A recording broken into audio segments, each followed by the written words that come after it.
செம்மையான வாழ்க்கை எனக்கு கிடைத்தது. மேலும் என்னுடைய நற்பெயர் என்னவென்றால், சில காலத்துக்கு சில நாட்கள் துறவிகளுக்கிடையே கழிக்க முடிந்தது. அந்த வகையில் எனக்கு ஆன்மீக அனுபவம் ஏற்பட்டது. அமைப்பு வாயிலாக செம்மையான வாழ்க்கை கிடைத்தது. துறவிகள் வாயிலாக ஆன்மீக அனுபவம் வாய்த்தது. சுவாமி ஆத்மஸ்தானானந்த் போன்றவர்கள் வாழ்க்கை முழுக்க என் கைப்பிடித்து அழைத்துச் சென்றார்கள். ஒவ்வொரு கணமும் எனக்கு வழிகாட்டி கொண்டிருந்தார்கள். ஆக ராமகிருஷ்ண மிஷன், சுவாமி விவேகானந்தர் அவர்களின் வழிகாட்டுதல்கள், சங்கத்தின் சேவை உணர்வு, இவை அனைத்துமே என்னை உருவாக்குவதில் மிகப்பெரிய பங்களிப்பை அளித்திருக்கின்றன. இந்தியான்ற சிந்தனையை அவங்க முன்னெடுத்தாங்க. இந்தியாவை ஒன்றிணைக்கிற ஐடியா எது? ஒரு தேசமா இந்தியா என்பது என்ன? பலதரப்பட்ட சமூகங்கள், கலாச்சாரங்களை ஒருங்கிணைக்கிற அடிப்படை எண்ணம் எது? அதை பத்தி சொல்லுங்க. அதாவது ஒரு பாரதம், இது ஒரு கலாச்சார அடையாளம். ஒரு கலாச்சார ரீதியிலான ஆயிரக்கணக்கான ஆண்டுகள் தொன்மையான நாகரிகம். பாரதத்தின் விசாலத்தன்மையை பாருங்கள். 100க்கும் மேற்பட்ட மொழிகள், ஆயிரக்கணக்கான வழக்கு மொழிகள்.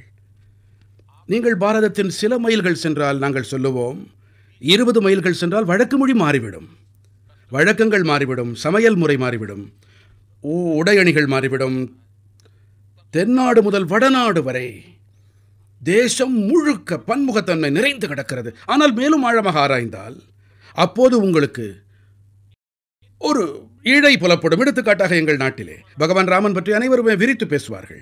ராமனின் பெயரை அனைத்து இடங்களிலும் நீங்கள் கேட்கலாம். ஆனால் நீங்கள் பார்த்தீர்களானால், தமிழ்நாட்டிலிருந்து தொடங்கி ஜம்மு காஷ்மீரம் வரை சென்றால் தங்கள் பெயரிலே ராமன் உடைய பலர் தென்படுவார்கள் உங்களுக்கு.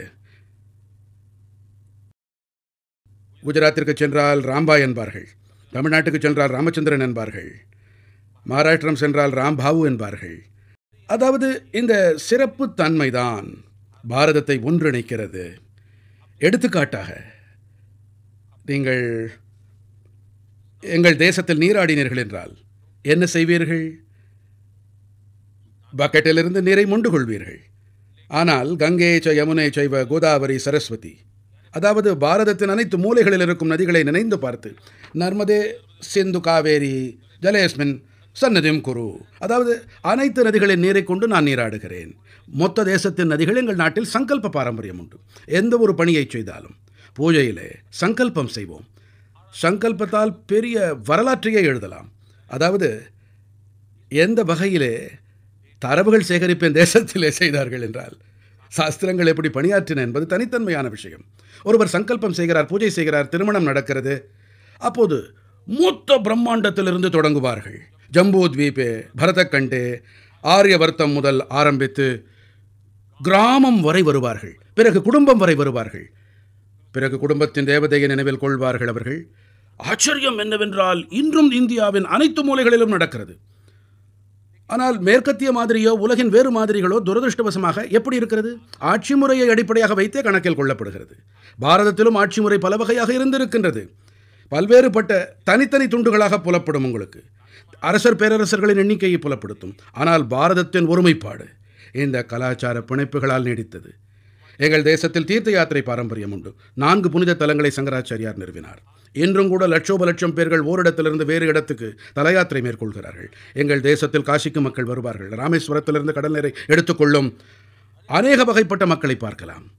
அந்த வகையிலே பார்த்தால், எங்கள் பஞ்சாங்கத்தை கவனித்தால் உங்கள் கற்பனை கெட்டாத பல விஷயங்களை தேசத்திலே பார்க்கலாம். நீங்கள் நவீன இந்தியாவோட அடித்தளத்தை உங்களோட சேர்த்து பார்த்தால், இதுவரைக்கும் வாழ்ந்த மிக முக்கியமான மனிதர்கள்ல மகாத்மா காந்தியும் ஒருத்தர். மகாத்மா காந்தி பத்தி நீங்க பெரிதும் போற்றுகிற விஷயம் எது? உங்களுக்கே தெரியும், நான் பிறந்தது குஜராத் மாநிலத்தில். என்னுடைய தாய்மொழி குஜராத்தி. காந்தியடிகளும் குஜராத்திலே தான் பிறந்தார். அவருடைய தாய்மொழியும் கூட குஜராத்தி தான். அவர் பேரிஸ்டர் ஆனார். அயல் நாடுகளிலே வாழ்ந்தார். அவருக்கு பல சந்தர்ப்பங்கள் கிடைத்தன. ஆனால் உள்ளார்ந்து உறையும் உணர்வு, குடும்பம் அவருக்கு அளித்த நற்பண்புகள் காரணமாக அனைத்தையும் துறந்துவிட்டு பாரத நாட்டவருக்கு சேவை புரிய வைத்தது. பாரதத்தின் சுதந்திர வேள்வியிலே அவர் ஈடுபட்டார். காந்தியடிகளின் செயல்பாடுகளின் மகத்தான தாக்கம் இன்றும் கூட பாரத நாட்டின் வாழ்வியல் மீது ஏதோ ஒரு வகையிலே புலப்படுகிறது. மேலும் காந்தியடிகள் எதை உபதேசித்தாரோ அதை வாழ முயற்சி செய்தார். எடுத்துக்காட்டாக தூய்மை. அவர் தூய்மையின் நேசனாகவும் இருந்தார். தாமே கூட தூய்மைப் பணியில் ஈடுபட்டார். எங்கே சென்றாலும் தூய்மை பற்றியே பேசினார். இன்னொரு விஷயம், பாரதம் சுதந்திரப் போரில் ஈடுபட்டது. பாரதம் முகலாயர்களாக இருக்கலாம், ஆங்கிலேயர்களாக இருக்கலாம், வேறு யாராகவும் இருக்கலாம். இந்தியாவினுடைய பல நூறு ஆண்டு கால அடிமைத் தலைகளை தாண்டி அனைத்து காலகட்டங்களிலும் கூட அனைத்து பகுதிகளிலேயும் எங்காவது ஓரிடத்திலே சுதந்திரத்தை எரியாமல் இருந்ததில்லை. லட்சோப லட்சம் மக்கள் உயிர் தியாகங்கள் புரிந்திருக்கின்றார்கள். லட்சக்கணக்கானோர் உயிர் தியாகம் செய்திருக்கிறார்கள். சுதந்திரத்திற்காக இன்னுயிரை இழந்திருக்கிறார்கள். தங்கள் இளமையை சிறைகளில் தொலைத்திருக்கிறார்கள். அண்ணல் காந்தியடிகளும் சுதந்திர வேள்வியில் ஈடுபட்டார். ஆனால் என்ன வித்தியாசம்? அவர்களெல்லாம் தவசீலர்கள், வீர திருமகன்கள், தியாகிகள், தேசத்திற்காக தியாகம் புரிந்தவர்கள். ஆனால் வந்தார்கள், தேசத்திற்காக உயிரை அர்ப்பணித்தார்கள். பாரம்பரியம் மிகவும் வலுவாக இருந்தது, சூழலும் அமைந்திருந்தது. ஆனால் காந்தியடிகளோ மக்கள் இயக்கத்தை ஏற்படுத்தினார். ஆனால் சாதாரண மக்களில் ஒருவர் துப்புரவு செய்தால் நீ சுதந்திரத்திற்காக செய்கிறாய், ஒருவருக்கு கல்வி பயில்வித்தால் நீ சுதந்திரத்திற்காக செய்கிறாய், நீ சர்க்காவில் நூல் நூற்கிறாய், காதியை உருவாக்குகின்றாய், நீ சுதந்திர பணியில் ஈடுபடுகிறாய், நீ தொழில்நோயாளிகள் சேவையில் ஈடுபட்டால் சுதந்திரத்திற்காக செய்கின்றாய். அவர் அனைத்து பணிகளையும் சுதந்திரத்தின் வண்ணங்களால் நிறைத்தார். இதன் காரணமாக சாமானிய மக்களும் தாங்களும் சுதந்திர வேள்வியில் பங்குதாரர்கள் என்று உணர்ந்தார்கள். இப்படிப்பட்ட மக்கள் இயக்கத்தை காந்தியடிகள் ஏற்படுத்தினார். இதனை ஆங்கிலேயர்களால் புரிந்து கொள்ளவே முடியவில்லை. ஆங்கிலேயர்களுக்கு சற்றும் புரியவில்லை. ஒரு சிட்டிகை உப்பு, டாண்டி யாத்திரை ஒரு மிகப்பெரிய புரட்சியை ஏற்படுத்த வல்லது. அதை செய்தும் காட்டினார். இதுவே வல்லமை. அவருடைய வாழ்க்கை, நடவடிக்கை, வழிமுறை, அவருடைய தோற்றம், அவருடைய செயல்பாடுகள் அனைத்தும் தாக்கத்தை ஏற்படுத்தின. நானே கூட பார்த்திருக்கிறேன். அவர் பற்றிய பல சிறிய பெரிய சம்பவங்கள் புகழ்பெற்றதாக இருக்கின்றன. அவர் ஒருமுறை வட்டமேஜை மாநாட்டிலே இந்திய விடுதலை குறித்து பேச அவர் வட்டமேஜை மாநாட்டிற்கு சென்றிருந்தார். பக்கிங்ஹாம் மாளிகையில் ஜார்ஜ் மன்னரோடு அவர் சந்திக்கும் நேரம் அது. ஆனால் காந்தியடிகளோ வேட்டியையும் மேல் துண்டையும் போர்த்தி கொண்டு சென்று விட்டாருங்க. அங்கே இருந்த காவலாளிகளோ இப்படிப்பட்ட உடையை உடுத்திக்கொண்டு அரசரை சந்திக்க வந்திருக்கிறாரே என வினவினார்கள். நான் ஆடை உடுத்திக்கொள்ள என்ன தேவை இருக்கிறது என்றார். எத்தனை ஆடை உங்கள் அரசரின் மீது இருக்கின்றதோ அது எங்கள் இருவருக்குமே போதுமானது. இப்படிப்பட்ட நகைச்சுவை இயல்பு உடையவர் அவர். இப்படி காந்தியடிகளின் பல சிறப்பு குணங்கள் உண்டு. என்னை கவரும் மேலும் ஒரு விஷயம், சமூகத்தன்மையை விழிப்படையச் செய்வது. மக்கள் சக்தியை அவர் அடையாளம் கண்டு கொண்டார். அது என்றும் கூட மகத்துவம் வாய்ந்ததாக நான் கருதுகிறேன். நான் எந்த பணியை செய்தாலும் என்னுடைய முயற்சி என்னவென்றால் சாமானிய மக்களை இணைத்து பயணிப்பது. அதிகபட்ச மக்களின் பங்களிப்பு இருக்க வேண்டும். அரசாங்கம் அனைத்தையும் பார்த்துக் கொள்ளும் இந்த உணர்வு என் மனதில் கிடையாது. சமுதாயத்தின் சக்தி அளவிட முடியாத ஒன்று. இதுவே என்னுடைய நம்பிக்கை. மொத்தத்துல 20ஆம் நூற்றாண்டோட பெரும் தலைவர்கள்ல காந்தியும் ஒருத்தர், 21ஆம் நூற்றாண்டோட பெரும் தலைவர்கள்ல நீங்களும் ஒருத்தர். இந்த 2 நூற்றாண்டுகளும் வித்தியாசமானது. புவிசார் அரசியலை மிகவும் சாதுரியமா நீங்க கையாளறீங்க. நீங்க ஒரு சமநிலையை கண்டுபிடிச்சிருக்கீங்க. உலக மேடையில சக்தி வாய்ந்த நாடுகளோட பேச்சுவார்த்தை நடத்தும் போது நேசிக்கப்படுவது சிறந்ததா அல்லது பயப்படுவது சிறந்ததா? நீங்க எல்லோராலையும் நேசிக்கப்படுறீங்கன்னு பார்த்தாலே தெரியுது. ஆனா எல்லாருக்கும் உங்க பலம் தெரியும், அதை ஃபீல் பண்றாங்க. அந்த சமநிலையை பத்தி சொல்ல முடியுமா? முதல் விஷயம் என்னவென்றால், இப்படி ஒப்பீடு செய்வது உகந்ததாக இருக்காது. அதாவது 20ஆம் நூற்றாண்டின் மாபெரும் தலைவர் காந்தியடிகள். அது 20 ஆகட்டும், 21 ஆகட்டும், 22 ஆகட்டும், காந்தி மாபெரும் தலைவராக அனைத்து நூற்றாண்டுகளுக்கும் இருப்பார். வரவிருக்கும் நூற்றாண்டுகளிலும் காந்தியடிகளே தலைவர். ஏனென்றால் நான் அவரை அந்த பிம்பமாகவே பார்க்கிறேன். இன்றும் கூட அவரை உகந்தவராகவே காண்கிறேன். அதே வேளையிலே மோடி பற்றி பேசினால் என்னிடம் ஒரு பொறுப்பளிக்கப்பட்டிருக்கிறது. ஆனால் என் தேசம் எத்தனை பெரியதோ அதைவிட பெரியதாக பொறுப்பு இல்லை. என் தேசத்தின் மகத்துவத்தை விட தனிநபர் மகத்துவமானவர் அல்ல. என்னுடைய பலம் என்றால் அது மோடி அல்ல, 140 கோடி நாட்டு மக்கள், ஆயிரக்கணக்கான ஆண்டுகள் பழமையான கலாச்சார பாரம்பரியம். இதுவே என் வல்லமையாக நான் எங்கே சென்றாலும் மோதி செல்வதில்லை. பல்லாயிரம் ஆண்டுகள் பழமையான வேதம் தொடங்கி விவேகானந்தர் வரையான பாரம்பரியத்தை 140 கோடி நாட்டு மக்களுடைய கனவுகளையும் எதிர்பார்ப்புகளையும் தாங்கியே நான் பயணிக்கின்றேன். அந்த வகையிலே நான் உலக நாடுகளின் தலைவர்களோடு கைகுலுக்கும் போது மோடி கைகுலுக்கவில்லை, 140 கோடி மக்கள் கைகள் குலுக்குகிறார்கள். வல்லமை மோதியுடையது கிடையாது, வல்லமை பாரதத்தினுடையது. மேலும் இதுவேதான் காரணம். எனக்கு நினைவிருக்கிறது, 2013 என்னுடைய கட்சி என்னை பிரதம மந்திரி வேட்பாளராக தேர்வு செய்தபோது என்னை பற்றி ஒரே ஒரு விமர்சனம்தான் முன்வைக்கப்பட்டது. அது பரவலாகவும் பேசப்பட்டது. மோடி ஒரு மாநிலத்தின் தலைவர் தானே, ஒரு மாநிலத்தை மட்டுமே நிர்வகித்திருக்கிறார். அவருக்கு அயலுறவை பற்றி என்ன தெரியும்? அவர் அயல் நாடுகளுக்கு சென்று என்ன செய்வார்? இப்படி பல விஷயங்கள் பேசப்பட்டன. என்னை பேட்டி கண்டவர்கள் அனைவரும் கூட இதே கேள்வியை என்னிடம் கேட்டார்கள். அதற்கு நான் விடையளித்தேன். நான் கூறினேன், பாருங்கள் ஐயா, ஒரு பத்திரிகை பேட்டியில் என்னால் மொத்த அயலுறவு பற்றி விளங்க வைக்க முடியாது, அது அவசியமும் கிடையாது. ஆனால் ஒன்றை மட்டும் கூறிக்கொள்கிறேன், அதாவது இந்தியா கண்களை தாழ்த்தியும் பேசாது, கண்களை மேலுயர்த்தியும் பேசாது. ஆனால் இப்போது இந்தியா கண்ணோடு கண் நோக்கி பேசும் என்றேன். நான் 2013 இந்த வகையில் பேசினேன். இன்றும் கூட இந்த எண்ணப்படியே நடக்கிறேன். எனக்கு என் தேசம்தான் முதன்மையானது. ஆனால் யாரையாவது தாழ்த்தி பேசுவது, யாரை பற்றியும் பொல்லாங்கு கூறுவது, இது என்னுடைய கலாச்சார பண்பும் இல்லை, என் கலாச்சார பாரம்பரியமும் கிடையாது. நாங்கள் விரும்புவதெல்லாம் என்னவென்றால் மனித சமூகம் முழுமையின் நலன் மட்டுமே. பாரதம் உலகம் வாழ வேண்டும் என்றே விரும்பி வந்திருக்கிறது. உலக சகோதரத்துவத்தையே சிந்தித்திருக்கிறது. பல நூற்றாண்டுகள் முன்னரே கூட உலகையே ஓர் குடும்பமாக பார்த்தவர்கள் நாங்கள். ஒட்டுமொத்த பிரம்மாண்டத்தின் நலன் பற்றி சிந்திக்கும் மக்கள் நாங்கள். அந்த வகையிலே நீங்களே கவனித்திருக்கலாம், நமது உரையாடலில் என்ன நடக்கிறது. நான் உலகத்தின் முன்பாக பல்வேறு கருத்துக்களை முன்வைத்தேன். அந்த கருத்துக்களை நீங்கள் ஆராய்ந்து பாருங்கள். எடுத்துக்காட்டாய் ஒரு விஷயம் கூறியிருந்தேன். சுற்றுச்சூழல் பற்றி விவாதிக்கும் போது நான் கூறினேன், ஒரு சூரியன், ஒரு உலகம், ஒரு மின் தொகுப்பு. இது ஒரு பக்கம் கோவிட் வாட்டிக்கொண்டிருந்த போது G20 நான் தான் பேசியிருந்தேன். நான் கூறினேன், ஐயா, எங்களுடைய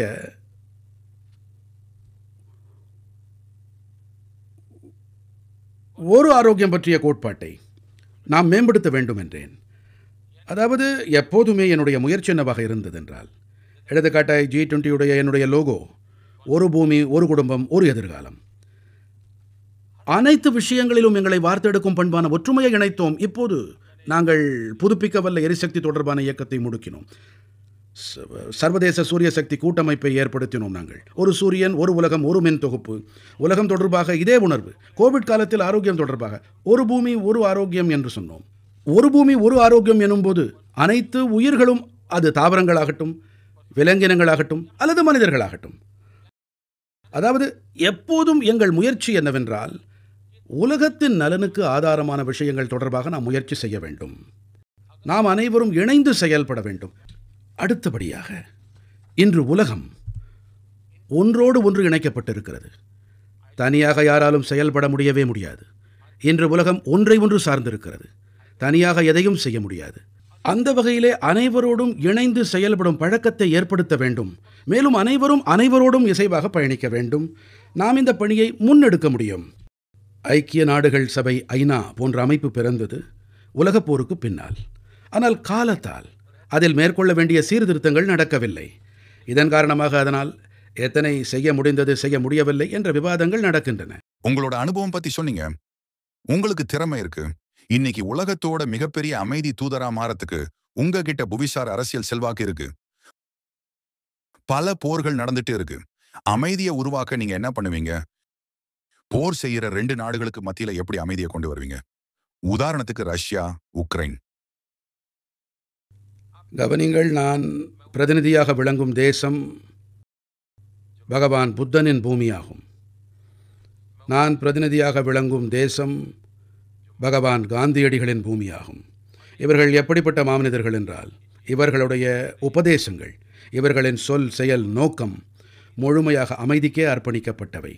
அந்த வகையிலே கலாச்சார ரீதியாக, வரலாற்று ரீதியாக எங்களுடைய பின்புலம் எந்த அளவுக்கு பலமானதென்று சொன்னால், நாங்கள் அமைதி குறித்து பேசும் வேளையிலே உலகம் எங்களுக்கு செவிமடுக்கிறது. ஏனென்றால் இது புத்தனின் பூமி, இது காந்தியடிகளின் பூமி. உலகம் நாங்கள் சொல்வதை கேட்கிறது. மேலும் நாங்கள் போரின் தரப்பாளர்கள் அல்ல, நாங்கள் சமரசத்தின் ஆதரவாளர்கள். நாங்கள் இயற்கையோடும் பிணைக்க விரும்பவில்லை. நாங்கள் நாடுகளுக்கிடையேயும் போரை விரும்பவில்லை. நாங்கள் சமரச விரும்பும் மக்கள். இதில் எங்களால் பங்களிப்பு எதுவும் அளிக்க முடிந்தால் நாங்கள் எப்போதுமே முயன்று வந்திருக்கின்றோம். எடுத்துக்காட்டாக, எங்களுக்கு ரஷ்யாவுடனும் நெருங்கிய உறவு, உக்ரைனுடனும் நெருங்கிய உறவு, என்னால் ஜனாதிபதி புட்டினுடன் அமர்ந்து கொண்டு உலகிற்கு உரைக்க முடியும், இது போருக்கான காலமல்ல என்று. நான் ஜெலன்ஸ்கிக்கும் ஒரு நண்பன் என்ற முறையிலே கூற முடியும், ஐயா, உலகம் எத்தனைதான் உங்களுக்கு துணையாய் நின்றாலும் போர்க்களத்திலே எப்போதுமே முடிவுகளை காண முடியாது. முடிவுகள் எப்போதுமே மேஜையிலே தான் எட்ட முடியும். முடிவுகளை எப்போது எட்ட முடியும் என்றால், அந்த மேஜையிலே உக்ரைனும் ரஷ்யாவும் இருவரும் இருக்கும்போது தான். உலகனைத்தும் உக்ரைனுக்கு ஆதரவாக என்னதான் மண்டையை உடைத்துக் கொண்டாலும் அதனால் முடிவுகளை எட்ட முடியாது. இருதரப்பும் இருக்க வேண்டியது அவசியம். தொடக்கத்தில் புரிய வைக்க முடியவில்லை. ஆனால் இன்று ஏற்பட்டிருக்கும் சூழ்நிலை காரணமாக எனக்கு என்ன தோன்றுகிறது என்றால், ரஷ்யா உக்ரைன் இருவரும், நான் நம்பிக்கையாளன், அவர்கள் நிறைய ரத்தம் சிந்தி இருக்கிறார்கள். உலகிற்கும் நிறைய இழப்பு, உலக தென்னாடுகளுக்கு நிறைய இழப்பு ஏற்பட்டிருக்கிறது. உலகம் முழுவதிலும் உணவு, எரிபொருள் மற்றும் உரங்கள் சங்கடம் ஏற்பட்டிருக்கிறது. மிக விரைவாக அமைதி திரும்ப வேண்டும் என்று உலகம் விரும்புகிறது. நான் அமைதியின் தரப்பாளன் என்று எப்போதுமே கூறி வந்திருக்கின்றேன். நான் சார்பில்லாதவன் இல்லை, நான் அமைதி தரப்பாளன் தான். தொடர்ந்து முயன்று வருகின்றேன். இந்தியா பாகிஸ்தான் நடுவுல இன்னொரு கடினமான உறவு மற்றும் பகையோட வரலாறு இருக்கு. உலகத்திலேயே தீவிரமான மோதல்கள்ல அதுவும் ஒண்ணு. மாறுபட்ட சித்தாந்தங்களை கொண்ட இரு பெரிய அணுசக்திகள். நீங்க மாபெரும் அமைதி தூதர்.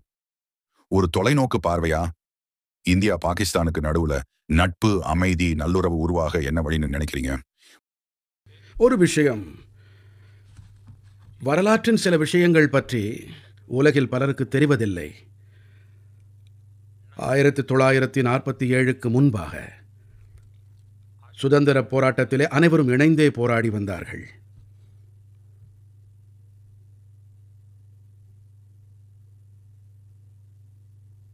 தேசம் சுதந்திரம் அடையும் அந்த வேளையை மிகவும் எதிர்பார்ப்போடும் நோக்கிக் கொண்டிருந்தது. அந்த நேரத்திலே என்ன சங்கடம் இருந்ததோ அதன் பல தரப்புகள் பற்றி நீண்ட விவாதங்களில் நாம் ஈடுபடலாம். அந்த நேரத்தில் தலைமையில் இருந்தவர்கள் பாரதம் துண்டாடப்படுவதை ஏற்றுக்கொண்டார்கள். அவர்கள் முசல்மான்களுக்கென தனி தேசம் வேண்டும் என்றால் அதை அழித்து விட்டுங்கள், அப்படி உணர்ந்தார்கள். பாரத தேசத்தவர்கள் நெஞ்சினில் கடும் பாறையை தாங்கி மிகுந்த வலியோடு இதையும் ஏற்றுக்கொண்டார்கள். ஆனால் ஏற்றுக்கொண்ட போதும் கூட அதன் விளைவாக உடனடியாக லட்சக்கணக்கான பேர்கள் படுகொலை செய்யப்பட்டார்கள். பாகிஸ்தானிலிருந்து பாரதம் நோக்கி வந்த பல ரயில்களில் மக்களின் சடலங்கள், உடல் பாகங்கள் வந்த வண்ணம் இருந்தன. பயங்கரமான காட்சி இது. அவர்கள் வேண்டியது கிடைத்த பிறகு என்ன உணர்ந்திருக்க வேண்டும்? நமக்கு கிடைத்து விட்டது, பாரதவாசிகள் கொடுத்து விட்டார்கள். பாரதத்திற்கு நன்றி தெரிவிப்பதற்கு பதிலாக அவர்கள் தொடர்ச்சியாக பாரதத்துடன் போர்ப்பாதையை தேர்ந்தெடுத்தார்கள். இப்போது மறைமுக போர் நடக்கிறது. இதில் சித்தாந்தம் எதுவும் கிடையாது. இது சித்தாந்த போரே அல்ல. மக்களை கொல், சிதை, தீவிரவாதிகளை ஏற்றுமதி செய்யும் வேலை நடக்கிறது. இது எங்களுக்கு எதிராக மட்டுமல்ல. இப்போது உலகத்திலே எங்கெல்லாம் தீவிரவாத சம்பவம் நடக்கிறதோ ஏதோ ஒரு வகையிலே அதன் ஆணிவேர் பாகிஸ்தானிலே அகப்படுகிறது. பாருங்கள், 9/11 எத்தனை பெரிய சம்பவம் நடந்தது அமெரிக்காவிலே. அதன் முக்கிய குற்றவாளியான ஓசாமா பின் லாதேன், அவர் கடைசியில் எங்கே இருந்தார்? பாகிஸ்தானிலே தானே தஞ்சமடைந்தார். உலகம் அடையாளம் கண்டுவிட்டது. ஒரு வகையிலே தீவிரவாத இயல்பு, தீவிரவாத மனப்பான்மை, இது பாரதத்திற்கு மட்டுமல்ல, மொத்த உலகிற்கும் தீவிரவாத மையமாக ஆகிவிட்டது. நாங்கள் தொடர்ந்து அவர்களுக்கு கூறி வந்திருக்கிறோம், இந்த பாதையால் யாருக்கு நன்மை ஏற்படக்கூடும்? நீங்கள் தீவிரவாத பாதையை விட்டொழியுங்கள். நாடு ஆதரிக்கும் தீவிரவாதம் நிறுத்தப்பட்டாக வேண்டும். நாடு சாரா தீவிரவாதிகளிடம் அனைத்தையும் விட்டுவிட்டீர்களா என்ன? அமைதியின் பொருட்டே நானே லாகூருக்கு சென்றேன். நான் பிரதம மந்திரி ஆன பிறகு என்னுடைய பதவியேற்பு விழாவிற்கு பாகிஸ்தானுக்கு சிறப்பு அழைப்பு விடுத்திருந்தேன். நல்ல தொடக்கமாகட்டும் என்று விரும்பினேன். ஆனால் ஒவ்வொரு முறையும் நல்ல முயற்சியின் விளைவுகள் எதிர்மறையாகவே இருந்தன. அவர்களுக்கு நல்ல புத்தி ஏற்பட வேண்டும் என்றே விரும்புகிறோம். வளமும் அமைதியும் நிறைந்த பாதையிலே அவர்கள் பயணிக்க வேண்டும். அந்த நாட்டவரும் கஷ்டத்தில் இருக்கிறார்கள் என்று நான் கருதுகிறேன். அங்கிருப்போரும் கூட தங்கள் அன்றாட வாழ்க்கை இப்படி இருப்பதை, இப்படிப்பட்ட படுகொலைகள், தீவிரவாத சம்பவங்களை அவர்கள் விரும்பவில்லை. குழந்தைகள் இறக்கிறார்கள், தீவிரவாதிகள் முளைக்கிறார்கள், மக்களின் வாழ்க்கை நாசமாகிறது. பாகிஸ்தானோட நல்ல உறவை உருவாக்க நீங்க கடந்த காலத்துல பண்ண முயற்சிகள் பத்தி ஏதாவது சொல்ல முடியுமா? மிக முக்கியமான விஷயம், உறவுகளை மேம்படுத்தும் வகையில் மிகப்பெரிய திருப்புமுனை என்று சொன்னால், பிரதமர் ஆனவுடனேயே என்னுடைய சபதமேற்பு விழாவிற்கு அழைப்பு விடுத்ததுதான். இது உள்ளபடியே மிகப்பெரிய சம்பவமாகும். பல பத்தாண்டுகளுக்கு பிறகு இது நடந்தது. என்னிடம் 2013 யாரெல்லாம் என்னிடம் விழா எழுப்பினார்களோ மோடியின் அயலுறவுக்கு என்னாகும், அவர்கள் அனைவரும் இதை கேள்விப்பட்ட போது மோடி அவர்கள் சபதமேற்பு விழாவிற்கு சார்க் நாட்டு தலைவர்கள் அனைவரையும் அழைத்திருக்கிறார் என்றதும் திகைத்து போனார்கள். இந்த தீர்மானம், இந்த செயல்பாடு தொடர்பாக எங்களுடைய அந்நாளைய குடியரசுத் தலைவர் பிரணப் முகர்ஜி அவர்கள் தன்னுடைய புத்தகத்திலே எழுதியிருந்தார். அதிலே இந்த சம்பவம் குறித்து மிகச்சிறப்பாக வர்ணித்திருக்கிறார். உண்மையிலேயே பாரதத்தின் அயலுறவுக் கொள்கை மிகவும் தெளிவாக இருக்கின்றது, தன்னம்பிக்கை நிறைந்ததாக இருக்கின்றது. அது கண்கூடாக காணப்பட்டது. பாரதம் அமைதிக்காக கச்சை கட்டி கொண்டிருக்கின்றது. இது குறித்து செய்தி உலகமெங்கும் தெளிவாக தெரிவிக்கப்பட்டது. இருந்தும் விளைவு சுமூகமாக இருக்கவில்லை. இப்போ ஒரு சிம்பிள் கேள்வி கேட்கிறேன். யார் கிரிக்கெட் டீம் மிகச்சிறந்ததானது? இந்தியாவோடதா இல்ல பாகிஸ்தானோடதா? மைதானத்துல 2 அணிகளும் ஒரு போட்டியோட தான் எப்பவும் இருக்கிறாங்க. அது நீங்க சொன்ன புவிசார் பதட்டங்களை கூட உருவாக்குது. பாகிஸ்தான் இந்தியா நடுவுல ஒரு நல்ல உறவை உருவாக்குறதுல கிரிக்கெட், கால்பந்து உள்ளிட்ட விளையாட்டுகள் என்ன பங்கு வகிக்கும்னு நினைக்கிறீங்க? அதாவது விளையாட்டுக்கள் என்று பார்த்தோமானால் உலகம் எங்கிலுமே சக்தியை அளிக்கும் பணியை செய்கின்றன. விட்டுக் கொடுக்கும் தகைமை அனைவரையும் இணைக்கும் பணியை ஆற்றுகின்றது. நான் விளையாட்டுகளுக்கு அவப்பெயர் ஏற்படுவதை விரும்பவில்லை. மனித வளர்ச்சியின் மிக முக்கியமான காரணியாக விளையாட்டுக்களை நான் கருதுகிறேன். விளையாட்டுக்களை நான் எப்போதுமே ஆதரித்து வந்திருக்கிறேன். அடுத்த விஷயம், யார் சிறப்பானவர் யார் இல்லை எனும்போது இதை விளையாட்டு திறனோடு தொடர்பு படுத்தினால் நான் ஒன்றும் வல்லுனர் அல்ல. வல்லுனர் யாரோ அவரால் மட்டுமே பதில் கூற முடியும். யாருடைய ஆட்டம் சிறப்பு, எந்த வீரருடைய ஆட்டம் சிறப்பு என்றெல்லாம். ஆனால் விளைவுகளின் மூலம் என்ன தெரிய வருகிறதென்றால், சில நாட்கள் முன்புதான் இந்தியா பாகிஸ்தான் அணிகளுக்கிடையே ஒரு ஆட்டம் நடைபெற்றது. அதிலே கிடைத்த விளைவுகள் மூலம் தெரிந்து கொள்ளலாம் யார் மேம்பட்ட அணி என்று. அது காட்டி கொடுத்துவிடும். ஆமா, நான் கிரேட்டஸ்ட் ரைவல்ரி இந்தியா வஸ் பாகிஸ்தான் என்ற தொடரை பார்த்திருக்கேன். அதுல சிறந்த வீரர்கள், சிறப்பான போட்டிகள் பத்தி சொல்லியிருப்பாங்க. அப்படிப்பட்ட போட்டியை பார்க்கறதே ஒரு அழகான விஷயம். நீங்க ஃபுட்பால் பத்தியும் பேசுனீங்க. இந்தியால ஃபுட்பாலும் ரொம்பவே பாப்புலர். இன்னொரு கடினமான கேள்வி, எல்லா காலத்திலும் மிகச்சிறந்த ஃபுட்பால் வீரர் யாரு? நம்ம கிட்ட மெஸ்ஸி, பெலே, மாரடோனா, கிறிஸ்டியானோ ரொனால்டோ, ஜிடானேன்னு பலர் இருக்காங்க. இதுவரை விளையாடினதிலேயே மிகச்சிறந்த கால்பந்து வீரர் யார்? நீங்கள் சொல்வது சரிதான். அதாவது பாரதத்தின் பல இடங்களில் கால்பந்தாட்டம் சிறப்பாக விளையாடப்படுகிறது. மேலும் கால்பந்தாட்டத்தில் எங்களுடைய பெண்கள் அணியும் நன்றாக செயல்படுகிறது, ஆண்கள் அணியும் நன்கு விளையாடுகின்றார்கள்.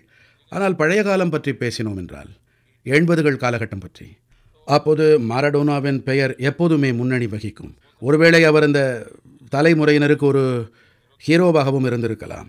இன்றைய தலைமுறையினர் பற்றி கேட்டீர்கள் என்று சொன்னால் மெஸ்ஸி என்று தான் சொல்வார்கள். ஆனால் எனக்கு சுவாரஸ்யமான சம்பவத்தை நீங்கள் கேட்டதால் பகிர்கிறேன். எங்கள் நாட்டிலே மத்திய பிரதேசம் என்று ஒரு மாநிலம் உண்டு, இந்தியாவின் மத்திய பாகத்திலே. அங்கே ஷஹடோல் என்று ஒரு மாவட்டம் உண்டு. அது முழுக்க பழங்குடியினர் பகுதி. நிறைய பழங்குடிகள் வசிக்கிறார்கள். அங்கே சுய உதவி குழுக்களை நடத்தும் பழங்குடி பெண்கள், அங்கே அவர்களோடு பேசிக் கொண்டிருந்தேன். எனக்கு சுய உதவி குழுக்களோடு பேசுவதில் அதிக நாட்டம் உண்டு. சந்திக்கச் சென்றேன். அங்கே நான் கவனித்தேன், அங்கே சில விளையாட்டுகளின் உடைகளை அணிந்து கொண்டு 80-100 இளைஞர்கள், குழந்தைகள், சற்று வளர்ந்த பையன்கள், இளைஞர்கள் என இருந்தார்கள். அவர்களிடம் நான் இயல்பாக சென்றேன். அட, எங்கிருந்து வந்திருக்கிறீர்கள் என்று கேட்டபோது, நாங்கள் மினி பிரேசிலைச் சேர்ந்தவர்கள் என்றார்கள். இந்த மினி பிரேசில் என்றால் என்ன என்றேன். எங்களுடைய கிராமத்தை மினி பிரேசில் என்பார்கள் என்றார்கள். எப்படி மினி பிரேசில் என்பார்கள் என்றேன் நான். எங்களுடைய கிராமத்திலிருந்து ஒவ்வொரு குடும்பத்திலும் 4 தலைமுறைகளாக மக்கள் கால்பந்தாட்டம் ஆடுவார்கள். சுமார் 80 தேசிய அளவிலான வீரர்கள் எங்கள் கிராமத்தைச் சேர்ந்தவர்கள். கிராமம் முழுவதும் கால்பந்தாட்டமே மூச்சாக கொண்டிருக்கிறது. அவர்கள் கூறினார்கள், எங்கள் கிராமத்தின் வருடாந்திர ஆட்டம் நடக்கும்போது 20,000-30,000 பேர்கள் அக்கம்பக்க கிராமங்களிலிருந்து வருவார்கள் என்றார்கள். ஆக பாரதத்திலே கால்பந்தாட்டம் தொடர்பாக இப்போது ஆர்வம் அதிகரித்திருக்கின்றது. இதை நான் நல்ல அறிகுறியாகவே காண்கிறேன். இது குழு உணர்வை நன்கு உருவாக்குகிறது. ஆமா, ஃபுட்பால் இந்தியாவை மட்டுமில்ல, உலகத்தையே ஒன்றிணைக்கிற சிறப்பான விளையாட்டுகள்ல ஒண்ணு. ஒரு விளையாட்டோட வலிமை என்னன்னு அது காட்டுது. சமீபத்துல நீங்க அமெரிக்காவுக்கு போனீங்க. டொனால்ட் ட்ரம்ப் கூட உங்களுக்கு இருக்கிற நட்பு புத்துயிர் பெற்றது. ஒரு நண்பரா, தலைவரா டொனால்ட் ட்ரம்ப் கிட்ட உங்களுக்கு பிடிச்சது எது? நான் சம்பவங்களை விவரிக்க விரும்புகிறேன். அதை கொண்டு நான் எதை பற்றி பேச விரும்புகிறேன் என்று நீங்களே முடிவு செய்து கொள்ள முடியும். இப்போது ஹூஸ்டனில் எங்களுடைய ஒரு நிகழ்ச்சி இருந்தது, ஹவுடி மோடி. நானும் குடியரசுத் தலைவர் ட்ரம்ப்பும் இருந்தோம். அரங்கு முழுவதுமாக நிரம்பி வழிந்திருந்தது. இத்தனை மனிதர்கள் இருப்பது என்பது அமெரிக்க வாழ்விலே மிகப்பெரிய நிகழ்ச்சி. விளையாட்டுகளில் என்னவோ இருக்கலாம், ஆனால் அரசியல் கூட்டத்தில் இத்தனை பேர் இருப்பது பெரிய விஷயம். இந்திய வம்சாவழியினர் வந்திருந்தார்கள். நாங்கள் இருவரும் உரையாற்றியிருந்தோம். அவர் கீழே அமர்ந்து கொண்டு என் உரையை கேட்டார். அவருடைய தாராள குணம் அது. அமெரிக்க குடியரசுத் தலைவர் மேடைக்கு கீழே அமர்ந்து கொண்டு என் உரையை கேட்டுக்கொண்டிருக்கின்றார். அது அவருடைய பெரிய மனது. நான் உரையாற்றிவிட்டு கீழே சென்றேன். நமக்கு நன்கு தெரியும் அமெரிக்காவின் பாதுகாப்பு எத்தனை பெரிய ஆ, அளவில் இருக்கும் என்று, எத்தனை வகையான சோதனைகள் இருக்கும் என்றெல்லாம். நான் கீழே சென்று அவருக்கு நன்றி தெரிவித்து யதார்த்தமாக அவரிடம் சொன்னேன். உங்களுக்கு ஆட்சேபனை இல்லை என்று சொன்னார். வாருங்கள், நாம் அரங்கத்தை ஒருமுறை சுற்றி வரலாமே, இத்தனை பேர் இருக்கிறார்கள் என்றால் கையசைத்து வணக்கம் சொல்லி வரலாமே என்று சொன்னேன். அமெரிக்காவிலே இது சாத்தியமே கிடையாது. ஆயிரக்கணக்கானோர் மத்தியிலே அமெரிக்க குடியரசுத் தலைவர் செல்வது என்பது. ஒரு கணம் கூட தாமதிக்காமல் என்னோடு வரத் தொடங்கினார். கூட்டத்திலே அமெரிக்காவின் பாதுகாப்பு அமைப்பு மொத்தமாக திகைத்து திக்குமுக்காடி போனது. அது இந்த நபரிடம் தைரியம் இருக்கிறது என்பது என்னை தொட்டது. இவர் முடிவுகளை தாமே எடுக்கிறார். மேலும் அடுத்து மோடி மீது அவருக்கு நம்பிக்கை இருக்கின்றது. மோடி கூட்டிக் கொண்டு சென்றார் என்றால் செல்வோம் என்று. இந்த பரஸ்பர நம்பிக்கை உணர்வு, இந்த இத்தனை பலமான உணர்வை அன்றுதான் நான் கவனித்தேன். நான் குடியரசுத் தலைவர் ட்ரம்பினை அன்றுதான் உணர்ந்து கொண்டேன். பாதுகாப்பு குழுவினரை கலந்து பேசாமல் கூட்டத்திலே செல்வதென்பது, அந்த வீடியோவை நீங்கள் பார்த்தால் உங்களுக்கு ஆச்சரியம் ஏற்படும். அவர் மீது தேர்தல் பிரச்சாரத்தின் போது சுடப்பட்ட போது, அப்போது எனக்கு குடியரசுத் தலைவர் ட்ரம்ப் ஒன்றாகவே தென்பட்டார். அந்த அரங்கிலே என் கையை பிடித்துக் கொண்டு பயணித்த ட்ரம்ப் குண்டடிப்பட்ட பிறகும் கூட அமெரிக்காவுக்காக வாழ்தல், அமெரிக்காவுக்காகவே வாழ்க்கை, இந்த அவருடைய மன உறுதி, தேசத்திற்கே முதன்மை அளிப்பவன் நான். அவரோ அமெரிக்காவுக்கு முதன்மை என்பவர், நான் பாரதத்திற்கு முதன்மை என்பவன். எங்கள் இணை அமோகமாக இணைகிறது. இந்த விஷயங்கள் தான் மனதை தொடுவன. என் கருத்து என்னவென்றால், பெரும்பாலும் உலகத்திலே அரசியல் தலைவர்களை பற்றி ஊடகங்களில் வெளியாகும் தகவல்களால் அனைவரும் பரஸ்பரம் இவற்றின் அடிப்படையிலேயே அளவீடு செய்கிறார்கள். ஒருவருக்கொருவர் கலந்து பேசி உரையாடி ஒருவரை ஒருவர் தெரிந்து கொள்வதே இல்லை. மூன்றாம் அவர்களின் இடையீடுகளும் அழுத்தத்துக்கான மேலும் ஒரு காரணம். நான் முதன்முறையாக வெள்ளை மாளிகைக்கு சென்றபோது, அப்போது குடியரசுத் தலைவர் ட்ரம்ப் குறித்து ஊடகங்களில் வெளியான பல விஷயங்கள் முதன்முறையாக வந்திருந்தார். உலகம் சற்று வித்தியாசமாகவே அவரை கவனித்தது. எனக்கும் பல வகையாக தெரிவிக்கப்பட்டது. நான் வெள்ளை மாளிகைக்கு சென்றபோது முதல் நிமிடத்திலேயே அவர் புரோட்டோகாலின் அனைத்து சுவர்களையும் தகர்த்து விட்டார். மொத்த வெள்ளை மாளிகையும் சுற்றி காட்ட அவரே வந்தார் என்னோடு. எனக்கு காட்டிக் கொண்டிருந்த போது அவர் கைகளில் எந்த காகிதமும் இல்லை என்பதை கவனித்தேன். துண்டுச்சீட்டு ஏதும் இல்லை. சொல்பவர்கள் யாரும் கிடையாது. எனக்கு விளக்கினார். ஆப்ரஹாம் லிங்கன் இங்கே வசித்தார். இந்த தாழ்வாரம் ஏன் இத்தனை நீளமாக இருக்கிறது? இந்த மேஜையில் எந்த குடியரசுத் தலைவர் கையெழுத்து இட்டார்? தேதி வாரியாக சொன்னார் அவர். எனக்குள் அது பெரிய பதிவை ஏற்படுத்தியது. இந்த அமைப்பை எந்த அளவுக்கு கௌரவிக்கிறார் என்று, எந்த அளவுக்கு அமெரிக்க வரலாற்றோடு அவருக்கு ஈடுபாடு இருந்தது என்பது தெரிந்தது. எத்தனை மரியாதை இருந்தது அதை உணர்ந்தேன். திறந்த மனத்தோடு நிறைய விஷயங்களை பற்றி பேசினார். என்னுடைய முதல் சந்திப்பின் அனுபவம் அது. நான் மேலும் கவனித்தேன். அவர் அப்போது முதல் முறைக்கு பிறகு அந்த தேர்தலில் பைடன் வெற்றி பெற்றார். இது 4 ஆண்டு காலம். எங்கள் இருவரையும் தெரிந்தவர்கள் யாராவது அவரை சந்தித்தால் இந்த 4 ஆண்டுகளிலே குறைந்தது 50 முறையாவது அவர் கூறியிருப்பார், மோடி என் நண்பர் என்று. நான் விசாரித்ததாக சொல்லுங்கள். பொதுவாக இது மிக குறைவாக இருக்கும். நாங்கள் ஒரு வகையில் நேரடியாக சந்தித்துக் கொள்ளாமல் இருந்திருக்கலாம். ஆனால் எங்களுக்கு இடையிலான நேரடி மறைமுக உரையாடல்கள் அல்லது நெருக்கம் அல்லது நம்பிக்கை, இது சிதையாமல் இருந்தது. ட்ரம்ப் சொன்னாரு, நீங்க அவரை விட கடினமான மிக சிறந்த பேச்சாளர்னு. உங்களோட சமீபத்திய பயணம் அப்பதான் இதை அவர் சொன்னாரு. ஒரு பேச்சுவார்த்தை நடத்துபவராக ட்ரம்பை எப்படி பாக்குறீங்க? நீங்க சிறந்த பேச்சாளர்னு ட்ரம்ப் சொல்றது பத்தி என்ன நினைக்கிறீங்க? இதை பற்றி நான் ஏதும் சொல்ல இயலாது. ஏனென்றால் இது அவருடைய தாராள குணம். என்னை போன்ற ஒருவரை பற்றி, வயதிலும் அவரை விட இளையவன், என்னை பொதுவாக பாராட்டி இருக்கின்றார். பல்வேறு விஷயங்கள் குறித்து பாராட்டுகிறார். ஆனால் ஒரு விஷயம் சரியே, என்னுடைய தேசத்தின் நலன்களையே முதன்மையாக கருதுகிறேன். அந்த வகையிலே பாரதத்தின் நலன்களை முன்வைப்பதை அனைத்து மேடைகளிலும் செய்கிறேன். யாருக்கும் கெடுதல் செய்ய நான் முன்வைப்பதில்லை. ஆக்கப்பூர்வமாக முன்வைக்கின்றேன். யாருக்கும் தவறாக கூட படுவதில்லை. ஆனால் என்னுடைய விண்ணப்பத்தை அனைவரும் அறிவார்கள். மோடி இருந்தால் இதை விண்ணப்பிப்பார் என்று. இந்த வேலையைத்தானே என் நாட்டவர்கள் எனக்கு அளித்திருக்கிறார்கள். என் தேசம்தான் எனக்கு எஜமானன். நான் அவர்களின் விருப்பங்களைத்தானே நிறைவேற்றுவேன். நீங்க அமெரிக்கா போயிருந்தப்போ எலான் மஸ்க், ஜேடி வான்ஸ், துளசி கபாட், விவேக் ராமசாமின்னு நிறைய பேரை சந்திச்சு பேசுனீங்க. அந்த சந்திப்புகள்ல நடந்தது என்ன? அதில் உங்கள் மனசில் பதிந்த நினைவுகள் என்ன? அதாவது குடியரசுத் தலைவர் ட்ரம்பை அவருடைய முதல் ஆட்சியின் போதும் நான் சந்தித்திருக்கின்றேன். 2வது ஆட்சியின் போதும் பார்த்தேன். இந்த முறை முன்பை விட அதிகமாக அவர் தயாராக இருக்கிறார். என்ன செய்ய வேண்டும் என்பது பற்றி அவருடைய மனதினிலே படிகள், செயல் திட்டம் தெளிவாக இருக்கிறது. இந்த பின்புலத்தில் அவருடைய குழு உறுப்பினர்களை சந்தித்த போது மிகச் சிறப்பான குழுவை அவர் தெரிவு செய்திருப்பதாக கருதுகிறேன். இத்தனை சிறப்பான குழு எனும்போது குடியரசுத் தலைவர் ட்ரம்புடைய திட்டங்கள் என்னவோ அவற்றை அமல் செய்யும் வல்லமை படைத்த குழுவாக என் உரையாடல்களிலிருந்து புரிந்து கொண்டேன். யாரை சந்திக்க வேண்டியிருந்ததோ அது துல்சிஜி ஆகட்டும், அல்லது விவேக்ஜி ஆகட்டும், அல்லது எலான் மஸ்க் ஆகட்டும், அது ஒரு வகை குடும்பச் சூழலாக இருந்தது. அனைவரும் தங்கள் குடும்பத்தாரோடு சந்திக்க வந்திருந்தார்கள். எனக்கு எலான் மஸ்குடன் அறிமுகம் உண்டு. நான் முதல்வராக இருந்த போதிலிருந்தே அவரை தெரியும். தன் குடும்பத்தாரோடு, குழந்தைகளோடு வந்திருந்த இந்த சூழல்தான் அங்கே இருந்தது. பல விஷயங்கள் குறித்து பேசினோம். விவாதங்கள் என்னவோ நடந்தன.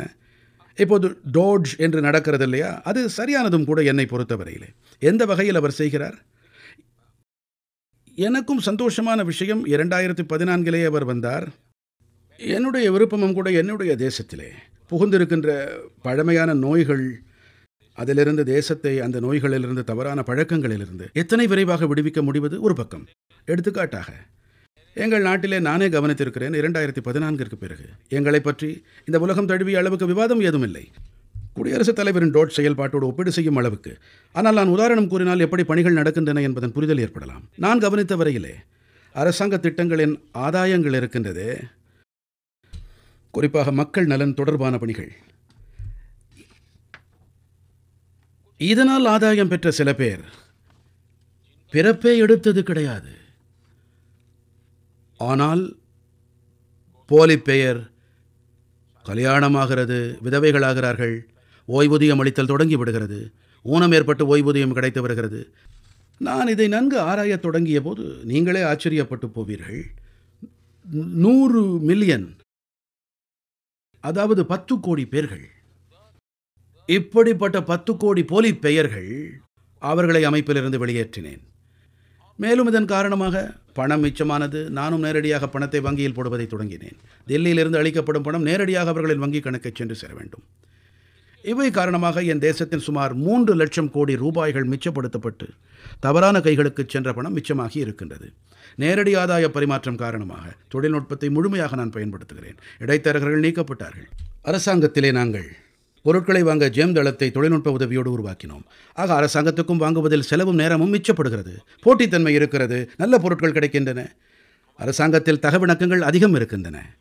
நாங்கள் 40,000 தகவிணக்கங்களுக்கு முடிவு கட்டினோம். ஏராளமான பழைய சட்டங்கள் இருந்தன, அவசியமே இருக்கவில்லை. சுமார் 1500 சட்டங்களுக்கு முடிவு கட்டினோம்.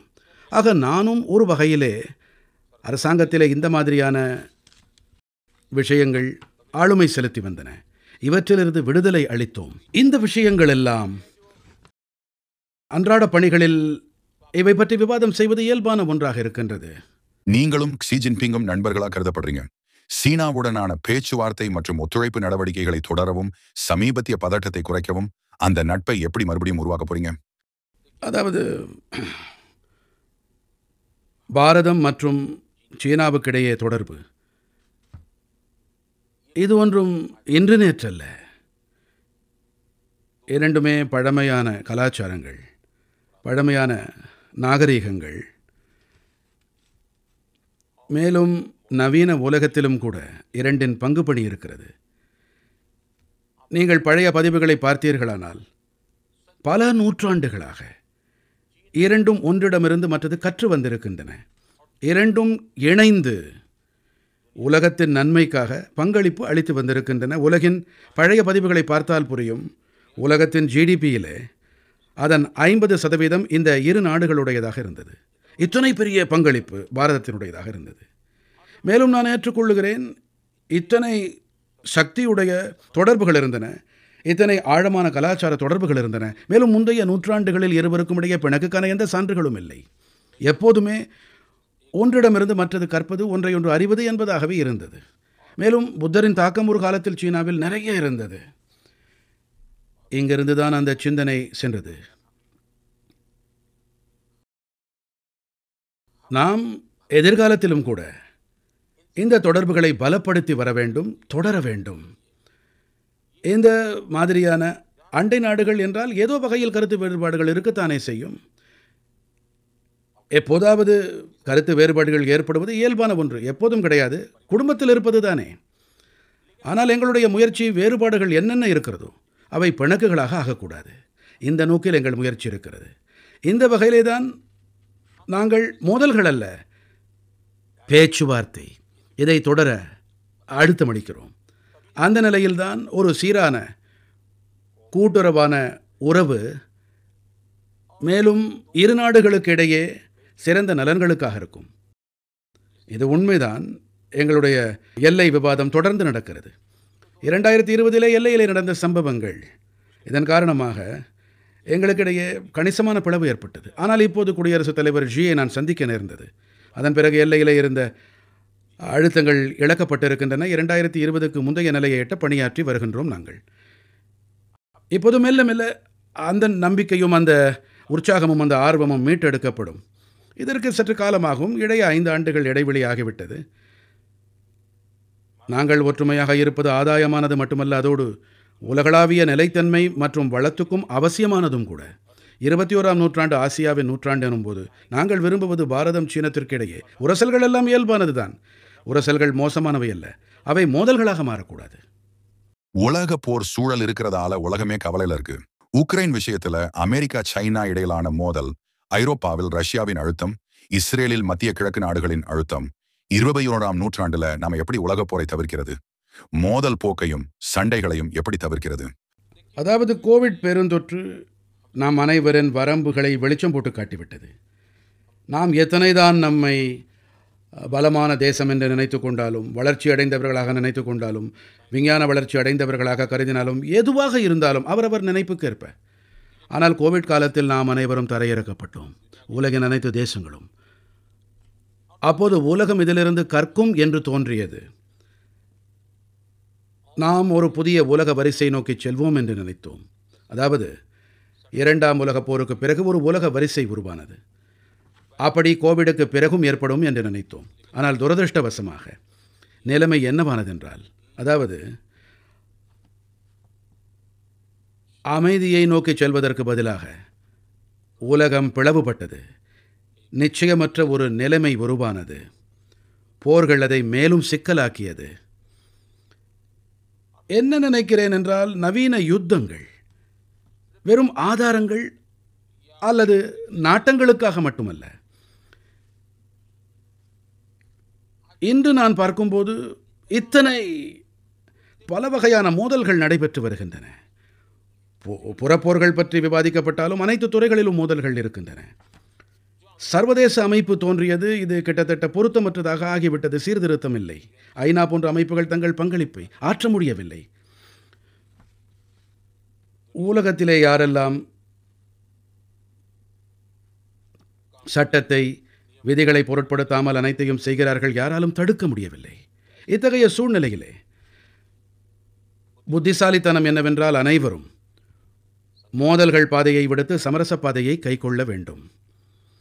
மேலும்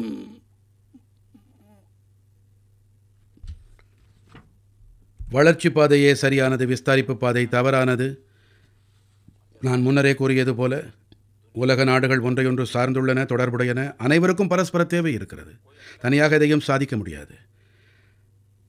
நான் கவனித்த வரையில் எத்தனையோ பல வகையான மேடைகளுக்கு நான் செல்ல வேண்டியிருந்தாலும் அதிலே அனைவரையும் கவலை அரித்தெடுக்கிறது மோதல் பற்றி. அதிலிருந்து விரைவாக விடுதலை கிடைக்க வேண்டும் என்று நம்புகின்றோம்.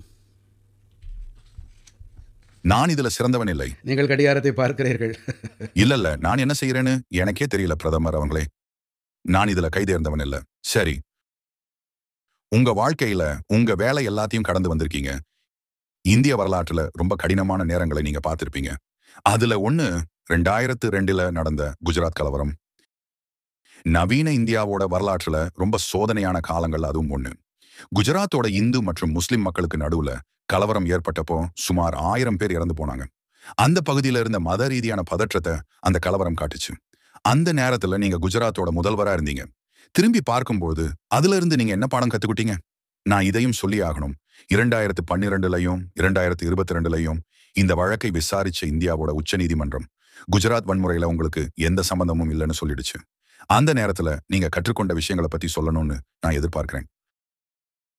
என்ன புரிந்து கொள்ளுகிறேன் என்றால், முன்னரே நீங்கள் கூறியபடி இந்த விஷயத்தில் நான் வல்லுநர் இல்லை, நேர்காணலை நான் சரியாக செய்கிறேனா இல்லையா என்ற குழப்பம் உங்களிடம் ஏற்பட்டது.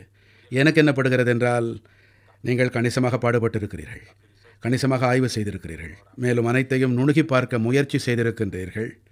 இது உங்களுக்கு ஒரு கடினமான வேலை என்று நான் கண்டிப்பாக கருதவில்லை. நீங்கள் எத்தனையோ பாட்காஸ்ட் செய்திருக்கிறீர்கள். நான் நம்புகிறேன் நீங்கள் தொடர்ந்து நல்லபடியாக செயல்படுகிறீர்கள் என்று.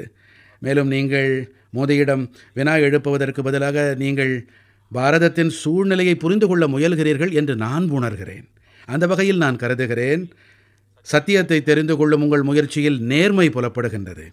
இந்த உங்களுடைய முயற்சிக்காக நான் உங்களுக்கு வாழ்த்துக்களை தெரிவித்துக் கொள்ளுகிறேன். அந்த பழைய விஷயங்கள் குறித்து நீங்கள் கேட்டீர்களே, ஆனால் நீங்கள் 2002 அந்த குஜராத்தின் கலவரங்கள், அதன் முந்தைய நாட்கள் பற்றிய ஒரு 12-15 ஆண்டுகள் பற்றிய காட்சியை உங்கள் முன்வைக்க விரும்புகின்றேன். அப்போது உங்களால் கணிக்க முடியும் அப்போது என்ன நிலை இருந்ததென்று. இப்போது